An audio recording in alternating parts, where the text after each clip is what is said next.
Welcome back, everyone, here to Bronx Talks. Today got a very special video for you guys. We are going to be talking about three Yankees who need to bounce back in 2023. Obviously, this season has not gone the Yankees' way. There's been many players who have not played to the back of their baseball card, but these three players are very crucial to the Yankees' success, and the Yankees are going to need them to bounce back going into next season in 2024 if they want to accomplish their goals. So, Christian, who do we have first? First guy is Carlos Rodon, and he's only pitched in 12 games this year, but it hasn't been great, Ryan.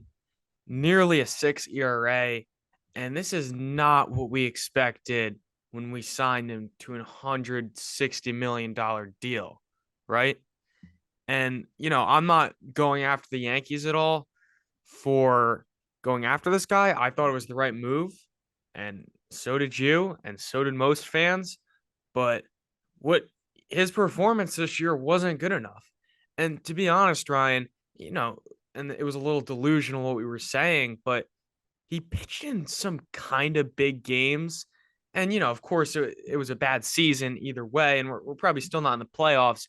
But he had a few starts this year where, like, could have swung the momentum just a bit, right? He had a few big games. Yeah. And really, to be honest, almost every one I can remember was really bad. Really bad. Yeah. Um, the biggest thing, what I've seen from him is just his pitch mix isn't good enough. The fastball slider just isn't enough. But of course, that's worked for him in the past, right? He's finished top 6 in Cy Young voting the previous 2 years. So I'm not going to attack him as a pitcher. Clearly, he has the stuff, but just from a fan perspective, that's pretty much what I saw. Felt like his fastball wasn't overpowering enough. And then when the only other pitch you have is a slider, I mean that's pretty easy to track if you're a hitter when you only have to worry about 2 pitches. So I'll be honest, I was not impressed at all with what I saw from him this year. But I'm hopeful that he can turn it around. Yeah, definitely. He's been pitching better of late. I think his last two starts, has been mixing in the curveball a little bit more, but yeah, this stuff just hasn't been as sharp. That could be because he was out for a long time, with that injury. We had the back problem, his problem with his elbow, something. But yeah, I'm gonna give Carlos Rodon a pass for this season, but the Yankees signed him to like a 6-year, $162 million contract.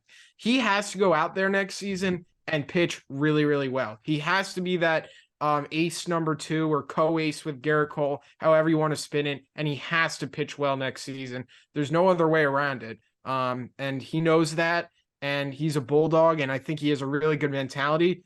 But next season, he's going to have to show up. And, me as a fan, and I feel like many other fans, maybe let this year slide because hasn't gone our way for a number of players. But next year, Carlos Rodon has to go out there and he has to show up big for the Yankees. Yeah, you're spot on. And I'll say this. I think hopefully the fans kind of give him a clean slate next year. But if it starts off bad, it's gonna get bad for him very quick. Okay. Because Yankee fans, we gave him a lot of money, all right? And Yankee fans are not happy right now. And until they start winning next year, they're still not going to be happy. The next guy we're going to talk about is Giancarlo Stanton, who had just a bad year. He was injured for some of it, which he always will be. I mean, I'm not even going to knock him for that. That's just part of the player he is at this point. But hitting below 200, 24 home runs, he has a negative .7 B WAR. That's terrible. And the fact that we have him for, I want to say 4 more years until 27 is crazy. He can't run. He cannot play the field. It's almost a joke at this point. If the ball's on the ground and there's guys on it to double play, he cannot. He can't run. It's ridiculous that he is how old? 33. And it's, to be honest, it's only going to get more scary as it goes on. and I'm not expecting him to bounce back physically in any way. I don't think he can do it, but I do think he can put a better product on the field than 700 OPS and at least hit for a little bit more power and maybe hit above 200. Because if not, what a terrible, terrible contract. And the Yankees, I mean, he's kind of screwing the Yankees because he's locked in at the DH position for the next 4 years. Yeah, no doubt about it. I think Giancarlo Stanton actually has the lowest strikeout rate, or he has the lowest strikeout rate in his Yankees career this year, but he hasn't had a good season, and he's going to have to go out there next year, and he's going to have to play well. We know the power's there. Staying on the field is always a big question with him. I don't think anyone expects him to stay on the field all season next year. But he's going to have to go out there. He's going to have to play well. He's getting paid a ton of money, just like Rodon. He's filling up that DH role. And, if you can't run the bases or play the outfield, you're going to have to make it up with your bat. You're going to have to make up for it. That's what the DH role is meant for, to make up for not fielding with your bat. And Giancarlo Stanton is going to have to do that.